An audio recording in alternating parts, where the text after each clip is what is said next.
तुमची मुलं जेव्हा परदेशात असतात आणि तिथे ते भारतातला तांबडा रस्सा, चिकन किंवा मटण रस्सा असेल अथवा कुठलीही रस्सा भाजी मिस करत असतात, तेव्हा नक्कीच मोठ्या प्रमाणावर हा मसाला तुम्ही बनवून योग्य पद्धतीने तो स्टर करून मुलांसोबत हा मसाला त्यांना देऊ शकता. जेणेकरून वर्षभर सुद्धा ते या मसाल्याचा रस्सा एन्जॉय करतील.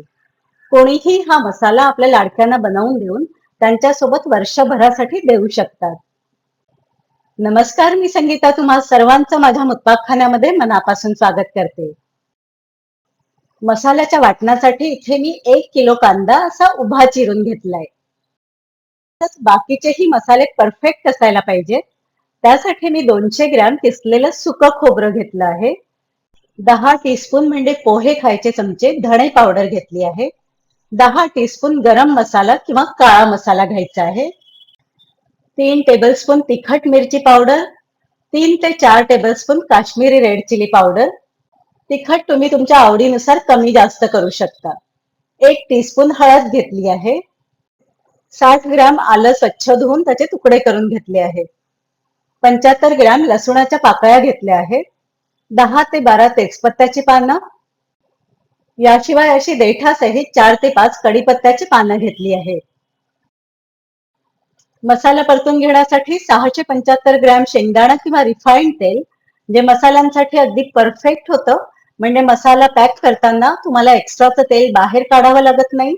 तसंच मसाला तळण्यासाठी तेल कमी सुद्धा होत नाही. सगळ्या मसाल्यांचं प्रमाण मी डिस्क्रिप्शन बॉक्समध्ये सुद्धा दिलेलं आहे. वाटण्याच्या आधी मसाले भाजून घेण्यासाठी मी गॅसवर लोखंडी कढई गरम करायला ठेवली आहे. तर सगळ्यात आधी खोबरं भाजून घेऊया. खोबरं छान तपकिरी रंगावर येईपर्यंत मध्यम आचेवरती भाजून घ्यायचं. खोबरं छान ब्राऊन रंगावर भाजून झालंय, ते मी एका परातीमध्ये काढून घेते. त्यानंतर कढईला सुक्या कपड्याने पुसून घ्यायचं आणि त्यामध्ये लसूण आणि आल्याचे तुकडे घालून घ्यायचे. तेही लसूण हलका ब्राऊन होईपर्यंत भाजून घ्यायचे. आलं आणि लसूण असं भाजून घेतलं की मसाल्यांमध्ये कच्चेपणाचा वास येत नाही. लसूण भाजत असताना त्याचे मध्ये मध्ये असे तुकडे करून घ्यायचे, म्हणजे मिक्सर मध्ये वाटताना तो पूर्ण बारीक वाटला जातो. आलं आणि लसूण भाजून झाले, तेही भाजलेल्या खोबऱ्यावरती काढून घेऊया. आता कांदा भाजून घेऊया. तर सगळा कांदा एकत्र कढईमध्ये मावणार नाही, त्याकरता अर्धा अर्धा कांदा आपण 2 वेळा भाजून घेणार आहोत. कांदा आपल्याला मध्यम आचेवरच भाजून घ्यायचा आहे आणि छान मऊ आणि ब्राऊन होईपर्यंत हा कांदा आपल्याला चांगला भाजून घ्यायचा आहे. कांदा हवा तसा छान मऊ झाला आहे. हा कांदाही आता आपण खोबऱ्यावरती काढून घेऊया. अगदी तसाच उरलेला कांदा सुद्धा मध्यम आचेवरती भाजून घ्यायचा.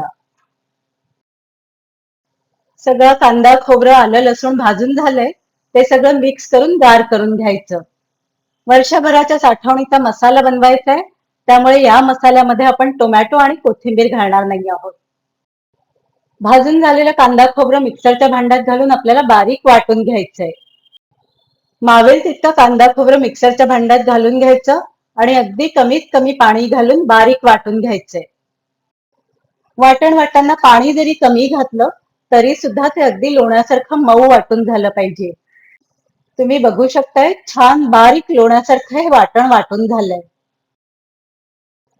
सगळं वाटण वाटून झालंय. आता चटणी परतून घ्यायची आहे.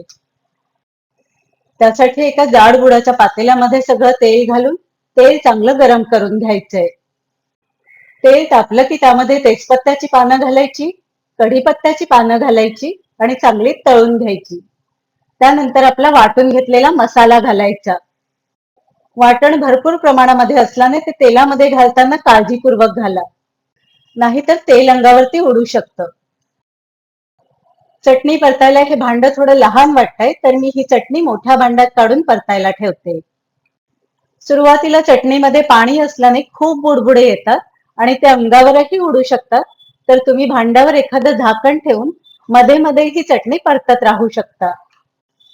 साधारण 15 मिनिटांनी चटणीचे बुडबुडे यायचं थोडं कमी झालं की मग त्यामध्ये पावडर मसाले घालायचे. जसं की धणे पावडर आधी घालायची, त्यानंतर गरम मसाला पावडर किंवा काळा मसाला पावडर घालायची आणि मिक्स करून घ्यायचं.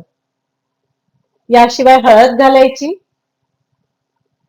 दोन्ही तिखटही घालून घ्यायचे आणि चटणी मिक्स करून घ्यायची.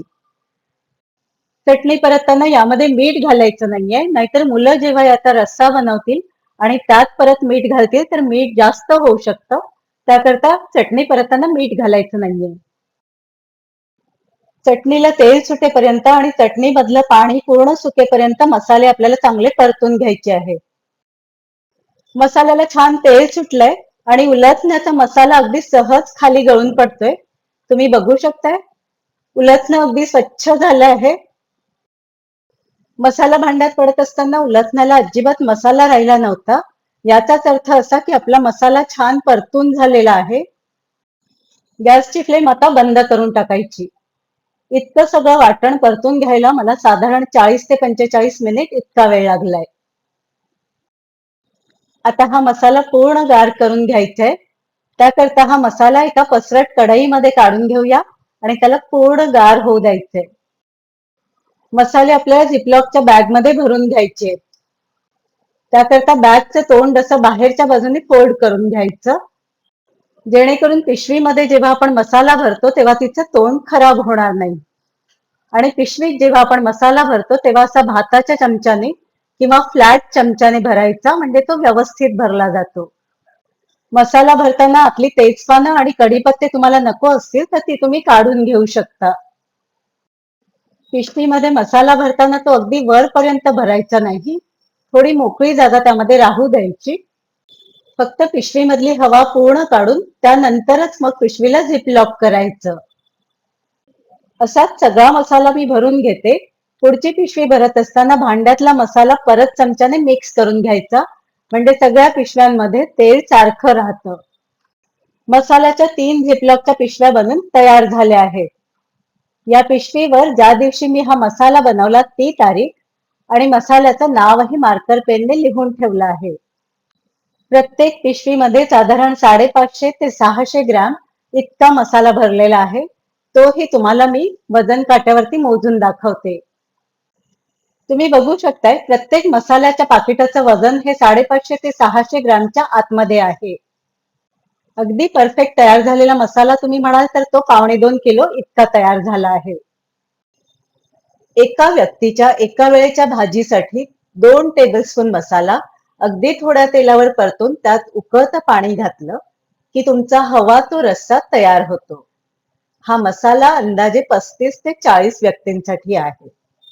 तयार झालेली मसाल्यांची पाकिटं फ्रीजर मध्ये रात्रभर ठेवून द्यायची, म्हणजे त्याचा पूर्णपणे बर्फ होऊन जाईल.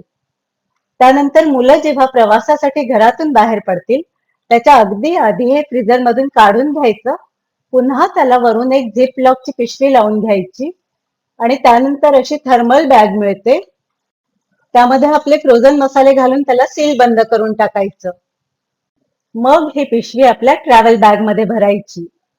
ऑनलाईन तुम्ही थर्मल बॅग फॉर फूड असं टाकलं की ही बॅग अमेझॉन किंवा फ्लिपकार्ट वरती तुम्हाला 200 ते 300 रुपयांपर्यंत मिळते. परत परत ही बॅग तुम्हाला वापरता येते. दुसऱ्या दिवशी माझी भाची जेव्हा लंडनला जात होती तेव्हा तिला मी फ्रीजर मधून हे मसाले काढून त्याला अजून एका झिपलॉकच्या बॅग मध्ये भरून घेतलं. पिशव्यांमधली हवा पूर्ण काढून टाकायची. नवीन लावलेल्या झिपलॉकच्या पिशव्या सुद्धा चांगल्या बंद करून घ्यायच्या. अशा फोल्ड करून त्या आपल्या थर्मल बॅग मध्ये भरून घ्यायच्या. आता हे मसाले थर्मल बॅग मध्ये भरून परदेशात जाण्यासाठी रेडी झाले. मग काय, तुम्हाला ही पद्धत आवडली असेल तर व्हिडिओला लाईक करा, शेअर करा आणि अशाच छान छान रेसिपीसाठी आपलं चॅनल मुत्ताक खाना बाय संगीताला सबस्क्राईब करा. बेल आयकॉन दाबून ऑल बटन सिलेक्ट करा, म्हणजे येणाऱ्या सर्व व्हिडिओजचे नोटिफिकेशन्स तुम्हाला त्वरित येत जातील. धन्यवाद.